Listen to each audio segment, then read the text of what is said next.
coalition agreement. We had power sharing mechanisms. ActionSA still has members of the mayoral committee responsible for social and economic development and key oversight, especially in the northern parts of the city. We have resolved all of the disputes between coalition partners. And Herman Mashaba, as the national leader of ActionSA, was simply allowed, perhaps because his party structures aren't democratically elected, he was allowed to simply announce that he was bringing the coalition to a fall. And this was a breach of good faith, deceitful conduct, different reasons given on different days as to why this decision was made. This has obviously plunged the city into political instability. And when he started attacking the coalition in which his own party serves, he didn't indicate that we're thinking about this. He said we want to bring this government to a fall, and at times he's also said he prefers the EFF to the DA as coalition partner. So it's quite clear that ActionSA has acted in bad faith. They've certainly not followed the provisions of the coalition agreement. They've ignored attempts by me and our coalition partners to reach out to them. So they've acted in complete bad faith. Of course, ActionSA hasn't taken that lying down. The party's leader, Herman Mashaba, has told SABC News that the coalition actually started falling apart when Brink started negotiating with the ANC.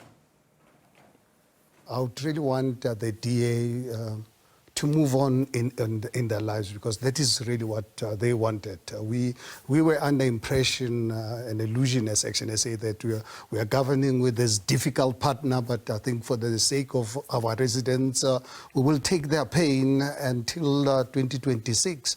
But when it came to our attention that they were negotiating with the ANC to remove us in Tshwane, for anyone, Clement, who's not prepared to accept that we have the right to react and defend ourselves. And I just want DA to understand, let them finish what they started, let them go and talk to the ANC. 26th of September, that's next Thursday, ActionSA has got two options. In the event, we talked to the other parties to put together a new government, because we can't just really not run without a government. It's not unlike business. Business, when it's in trouble, you can liquidate it. But unfortunately, a country, you've got to find a way to save it. So in the event we succeed, absolutely, our councillors are going to vote to remove Cilliers Brink. So I think I want people to know that we're not standing on a fence. And the second option, in the event we don't really succeed, because we are not going to do the deal with anybody under any circumstances. We need to negotiate, and obviously ANC has not really approached us since we made this announcement that we finished our review process, we're ready to talk, we're still waiting for them, and we're running out of time. So in the event that happens next week Thursday, you know what our councillors have been given a mandate to do? To just fold their hands. I think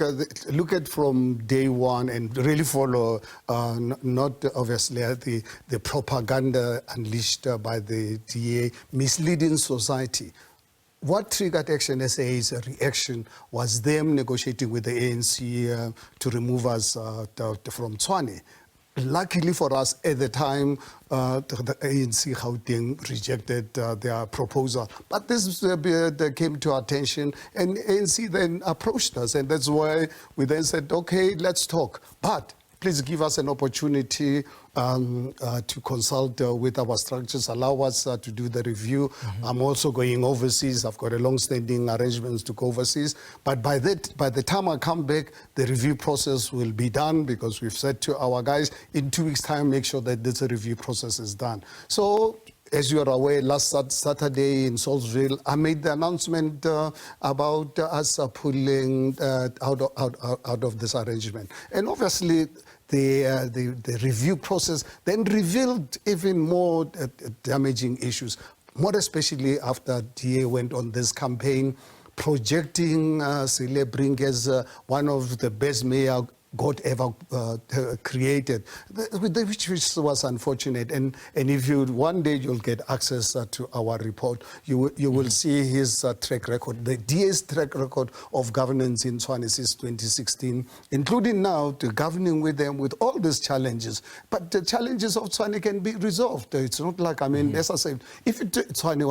was a company, without any doubt, would have long called for its liquidation. But obviously, when a country is in trouble, that's why you've got other political parties